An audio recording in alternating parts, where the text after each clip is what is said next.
Hi, I've decided to vlog in response to one of my viewers. Why do I look so red and blotchy and ugly?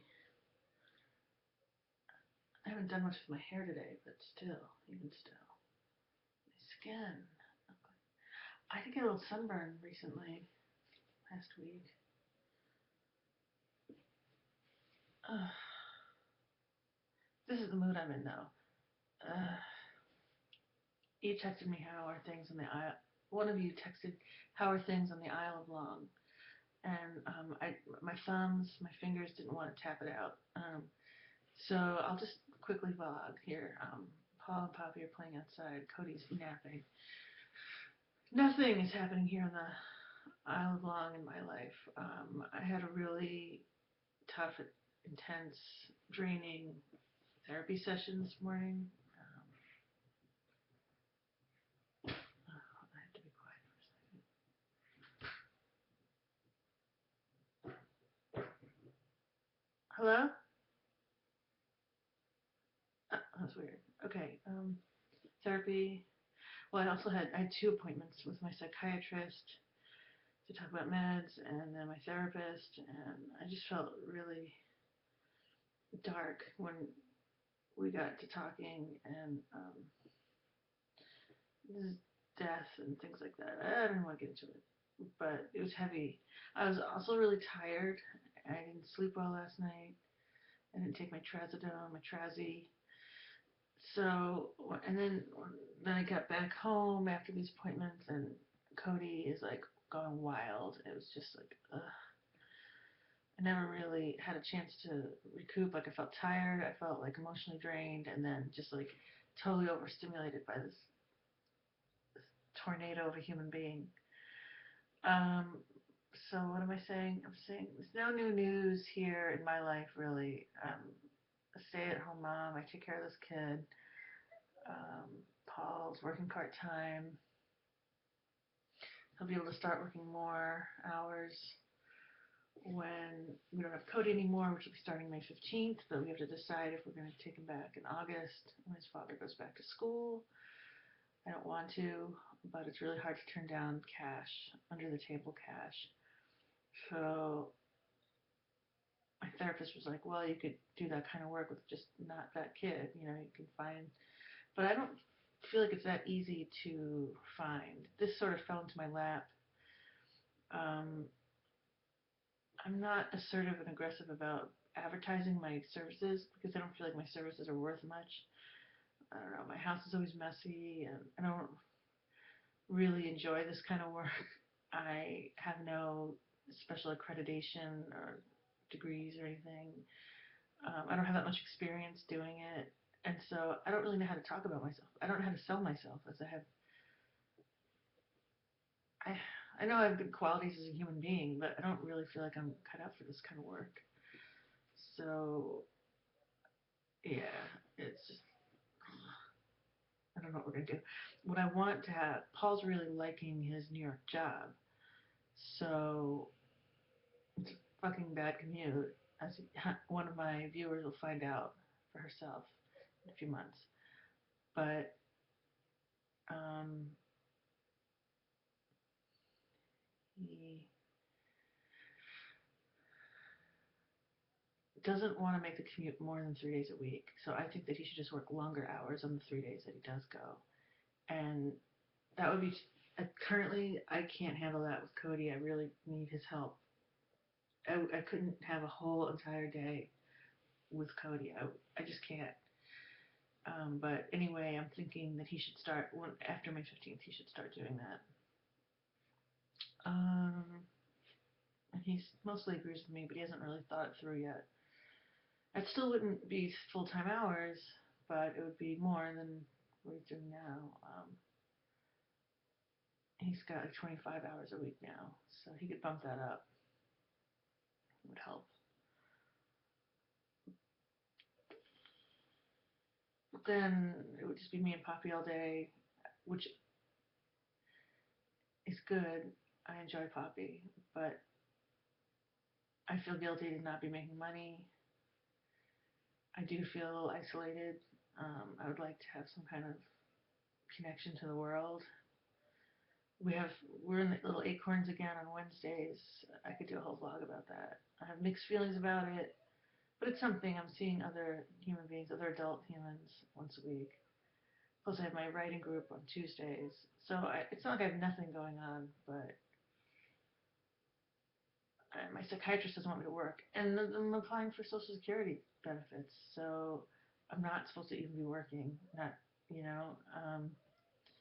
But I was thinking, like, okay, like if I get approved and I get monthly money, that'll be great. But then what do I do?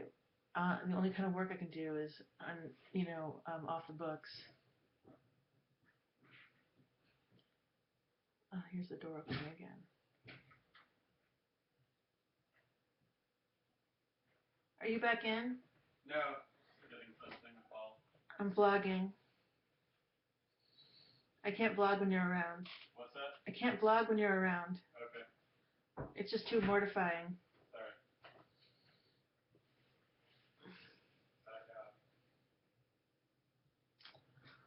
I don't know what I was saying. Oh yeah, I can take classes. I can take classes, and that's probably what I should do. I can't work really. I think I could work. I could work a legitimate job, but the income that I'd be allowed is really low. There's like a monthly. You can't make more than a certain amount a month, and it's very low. So I guess I could get a part-time regular job if I also have Social Security, and like that would be cool. It would feel probably a little dead end. I'd like to feel like I'm climbing towards something. But then I also think I'm gonna die one day. Like what? We're just passing time. It's borrowed time. I have felt this way since I was 15. I mean, it's been very hard for me to have goals because I just feel like death is around the corner. It's kind of nuts. I mean, it is. It's true, but it's just weird that I've always had that heavy feeling since a very young age. But it's probably just because I'm a depressed person, even though I put on a happy mask for many people, and people don't suspect. The tears of the clown. No, I mean, come on. I enjoy life. It's not like I'm pure depression or anything. Well, that's the thing. That's what's confusing. Is I'm not my ex-husband. He was a big-time manic depressive, and when he was manic, he was like out of his mind, off the walls, wild.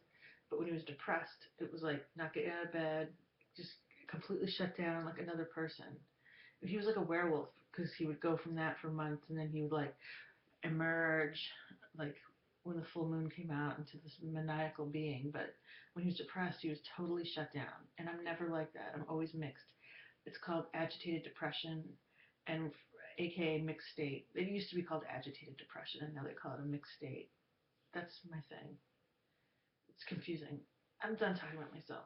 The thing is that there is news. It's just not really my news. It's my sister's news, and she has made an offer on this building in Harlem, on this apartment in Harlem, on Riverside Drive, 145th Street, and for $1,750,000. It's almost $2 million. And she made the offer, and the offer was accepted yesterday. But now she has 1 week to sign the contract, so she can back out of it in the next week. And she's extremely anxious about this. And I was texting with her last night, and I was like, "Is the anxiety just because it's a big change and a lot of money involved?" And she said, "No, it's because, well, here's the thing, is she won't have she and her evil partner at home in her apartment building, David, he's evil. They've agreed they want to sell, and they're about to put the building on the market, and they've already had, before it's even been on the market, they've had a couple of people make inquiries. They can get millions of dollars for it. Not like they can get like 5, 6, $7 million. Been given different estimates, so somewhere around there they have to split, and she also has to buy out Stu because Stu is her co-owner of her apartment, and he wants out. So blah blah blah. She's gonna get a huge chunk of money, and that would pay for the new apartment. But the house is not on the market yet. I mean, the apartment's not on the market yet. And so to get the almost 2 million to buy this Harlem apartment, she's gone to her partner at work, Doug, who's a millionaire, multimillionaire, and said, can you spot me? Give me this money so I can get this apartment now, and then I'll sell my Tribeca apartment and pay you back. And she and he have great trust in each other, and he's completely fine. He said yes. So last night she's told me that she's very nervous that she's still dealing with David. Like, say she goes and buys this apartment with with Doug Kellner's money, and then David just fucks her over in some way. Like, oh no, I don't want to sell a building, or just he's mischievous. He enjoys screwing her over, and I don't even understand all the ways that he could, because it's confusing to me. But he somehow, some way, he might just drag it on and on and on, and like no buyer will be good enough for him because they have to agree on who's going to buy the building, and he might just any woman that she wants he won't want, and just procrastinate endlessly. He tends to like be grandiose and think like, oh, we can get more than that. Like someone comes and offers 5 million. Someone has come and offered 5 million, and he said no. Caroline wanted to, but he said we could get more than that, and so she's being dragged into that. So it's just an unstable scenario, and so I don't know if she's going to do it. She's done it. Obviously, she's come this far in doing it. She wants out of that building. Stu wants out of living with her and the McBeast, and she's tired of dealing with David, and she wants a home. She's just sick of climbing the stairs and just like the funkiness of the apartment and just sharing it, just all that. Some of my viewers know what the atmosphere of that apartment is like. She wants a nice home. So I don't know. We'll see what happens. I've seen pictures and a video of the apartment. It's gorgeous. It's incredibly beautiful. But it's also it's up in Harlem, and Harlem is kind of burgeoning with gentrification. I mean, it's still very multicultural, but there's a gentrification going on, and but it's still rough around the edges, and there's not a lot of dining and shopping kinds. I mean, like in Tribeca, she's got Whole Foods like 2 doors, a half a block away, and fabulous restaurants that she loves, and it's near like most major subway lines converge around in Tribeca, so she has access to all the subway lines, whereas in her Harlem apartment she would only have access to the number 1 train, which can connect to other things, but just that feeling of being like having anything possible so quickly. That's about it. So we'll see what happens. So she's got the mixed feelings about Evil David and dealing with him, and she has mixed feelings about the apartment being in a neighborhood that's not as chic, I guess, and convenient. There's no convenient like foot what's it called, walkability. There's not a lot in a walkable distance. So I don't know, but she has a car. So, and there is a subway line. I mean, like then she was saying, and I was saying, nothing's perfect. But I'm excited for her to get it. Except every time I feel excited, and then I just think about who her life partner is. It's just soul-sucking little demon. So then I feel bummed out. Like we can visit and have sleepovers and it'll be so wonderful and nice and comfortable. And the dark rain cloud will be in there too. Oh well, nothing's perfect.